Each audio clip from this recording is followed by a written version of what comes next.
కబ్జా రుజువైతే జైలు శిక్ష, నిందితుల ఆస్తులను అటాచ్ చేస్తాం, ఫిర్యాదులపై ప్రాథమిక విచారణ జరిపిన తర్వాత కేసు.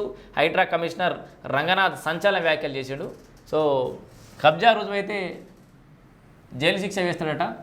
ఒకసారి దానికి సంబంధించిన వార్త ఒకసారి చూద్దాం.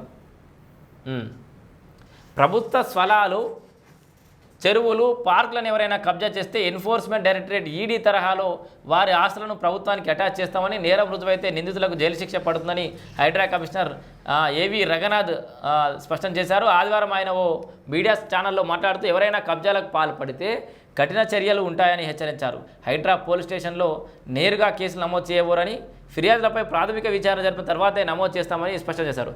సో హైడ్రా పోలీస్ స్టేషన్కు పోగానే పిటిషన్ ఇవ్వగానే కేసు నమోదు చేయరు, దాని మీద విచారణ జరిపి ఆ భూమి వాళ్ళదే కాదా, లేకపోతే ప్రభుత్వాన్ని ఫిర్యాదు వస్తే ప్రభుత్వాందేనే కాదా, ఇట్లా పూర్తిస్థాయి విచారణ జరిపిన తర్వాతనే కేసు నమోదవుతుందట.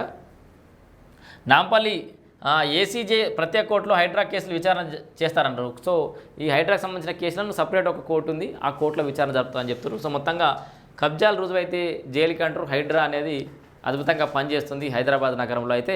సో మొదట్లో కాస్తంత విమర్శలు, అంటే కాస్త కాదు తీవ్రంగా విమర్శలు వచ్చినప్పటికీ కూడా హైడ్రా మెల్లమెల్లగా గాడిలో పడింది.